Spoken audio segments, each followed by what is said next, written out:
इस्लामी मरकज़ यकजहती इस्लाम। औज़ुबिल्लाहिमिनश्शैतानिर्रजीम बिस्मिल्लाहिर्रहमानिर्रहीम वातसिमू बिहब्लिल्लाहि जमीअन वला तफ़र्रक़ू। सबसे पहले मैं इस खूबसूरत प्रोग्राम के मुंतज़मीन मजलिस वहदतुल मुस्लिमीन और मिली यकजहती कौंसिल के रहनुमाओं को मुबारकबाद पेश करता हूँ कि उन्होंने कुरान मजीद की इस आयत के इजहार के तौर पर एक खूबसूरत प्रोग्राम का एहतमाम किया और साथ ही साथ इस खूबसूरत कॉन्फ्रेंस में आए हुए मोहतरम तमाम मकातब फ़िक्र के उलमा को भी खुशामदीद और मुबारकबाद भी पेश करते हैं कि मुसलमानों के इत्तेहाद के तौर पर एक बेहतरीन प्रोग्राम इन्हीं शुरका की मौजूदगी से ही कामयाबी को पहुँचा है। इस कॉन्फ्रेंस का उन्वान इश्क़ पैगम्बर आज़म कॉन्फ्रेंस। यकीनन जब हम इश्क़ की बात करते हैं तो इश्क़ पैगम्बर आज़म के कुछ तकाज़े भी मौजूद हैं।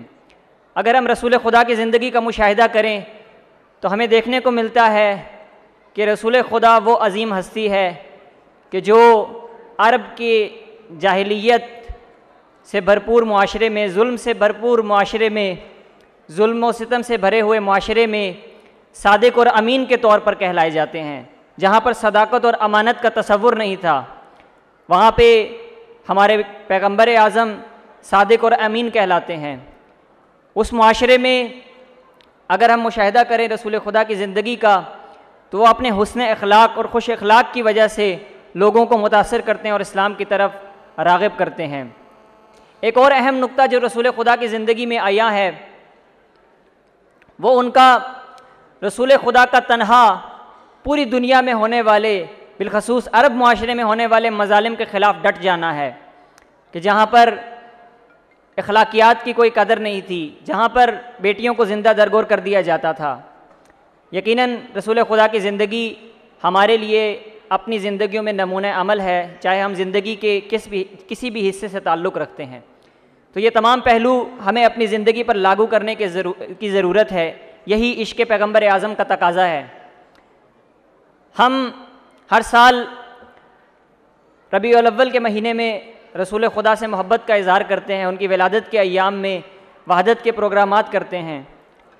यकीनन जहाँ मुसलमान इस तरह के प्रोग्रामात का इनेकाद करते हैं वहीं दुश्मन की भी ये साजिश है कि मुसलमानों को तफरके में डाला जाए।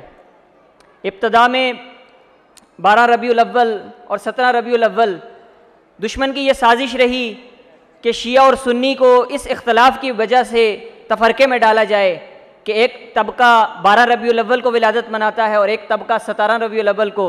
लेकिन हमारा सलाम हो रहबर कबीर इमाम खुमैनी पर कि जिन्होंने दुश्मन की इस साजिश को भांपते हुए उसकी साजिश को नाकाम बनाया और 12 ta 17 रबीउल अव्वल को हफ्ते वहदत के उन्वान से दुनिया के सामने रोशनास कराया, जो आज तक पूरी दुनिया में मनाया जाता है। और यकीनन ये प्रोग्राम भी उसी हफ्ते वहदत की मुनासबत से उसका एक बेहतरीन और ख़ूबसूरत मज़हर है। हम दुश्मनों को ये बता देना चाहते हैं, हम इस्तेमारी और इस्तकबारी ताकतों को भी ये बता देना चाहते हैं कि वो मुसलमानों के दरमियान तफरका डालने की अपनी मज़मूम साजिशों में कामयाब नहीं होंगे। और हमें भी ये चाहिए कि इस प्रोग्राम, ये जो एक वहदत का मज़हर है, ये एक पहला कदम है वहदत के मैदान में। इसका दूसरा कदम यकीनन यही हो सकता है कि हम अपने अपने प्लेटफॉर्म में अपनी अपनी हलकों में जाकर इस वहदत के पैगाम को आम करें। जहाँ तक हमारा पैगाम असर रखता है उन सब लोगों को भी इस वहदत के धारे में लाएँ और एक अमली और एक खूबसूरत मुआशरे के तौर पर पाकिस्तान की सरजमीन में वहदत का मुजाहरा करें।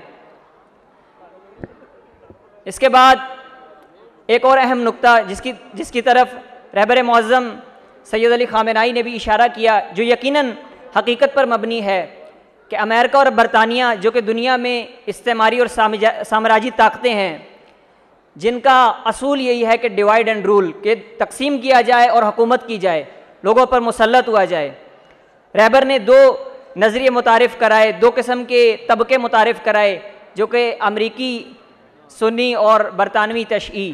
यकीनन इनका शिया और सुन्नी से कोई ताल्लुक़ नहीं है, लेकिन ये वो ऐसे अफराद हैं कि जिन पर अमरीकी नज़रियात, जिन पर बरतानवी नज़रियात गालिब हैं और जो मुसलमान माशरों में जाकर तफरक़े का बाइस बनते हैं। हमारी ये ज़िम्मेदारी बनती है कि हम अपने अपने हलकों में ऐसे शहरों की शनाख्त करें और उनको अपने हलकों से बाहर करें।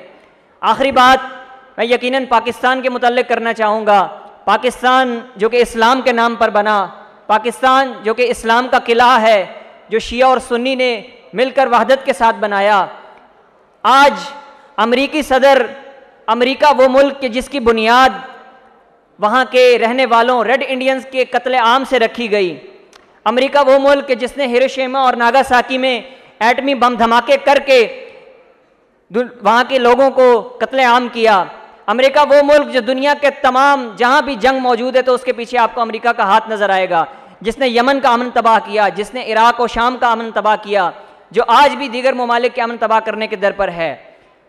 उसका ये बयान कि पाकिस्तान के एटमी ताकतें महफूज नहीं है या उनकी कोई सिमत मुकर्रर नहीं है, ये इंतहाई काबिल मज़म्मत है और यकीनन अहमकाना है कि वो मुल्क जो दुनिया में बदअमनी का ज़िम्मेदार है वो इस किस्म के बयान दे। हम ऐसी ताकतों को बता देना चाहते हैं कि वो यकीनन अपने गिरबान में झांकें और अपनी इस्लाह करें। पाकिस्तानी कौम एक गैरतमंद कौम है, पाकिस्तानी मुसलमान मुत्तहिद है और वो कभी पाकिस्तान के बारे में ऐसे बयानात को बर्दाश्त नहीं करेंगे। मैं यहाँ आए हुए तमाम शुरका से भी ये गुजारिश करूँगा और हुकूमत पाकिस्तान से भी ये मुतालबा करते हैं कि इसके मुतल्लिक भरपूर आवाज़ बुलंद की जाए और अमेरिका को ये बताया जाए कि पाकिस्तान किसी भी बैरूनी ताकत को ये इजाज़त नहीं देगा कि वो उसके फैसलों, उसकी पॉलिसियों के मुतल्लिक कोई बात करें। आखिर में दुआ है कि खुदा हमें इसी तरह वहदत के साथ रहने की तौफीक अता फरमाए और अमली तौर पर अपने अपने हलकों में वहदत के पैगाम को आम करने की तौफीक अता फरमाए। बर मोहम्मद व आले मोहम्मद सलावत। नबी मरकज़ यकजहती इस्लाम, अफलाक से ऊंचा शहलालाक का है नाम। है ज़ात नबी मरकज़ यकजहती इस्लाम, अफलाक से ऊंचा शहलालाक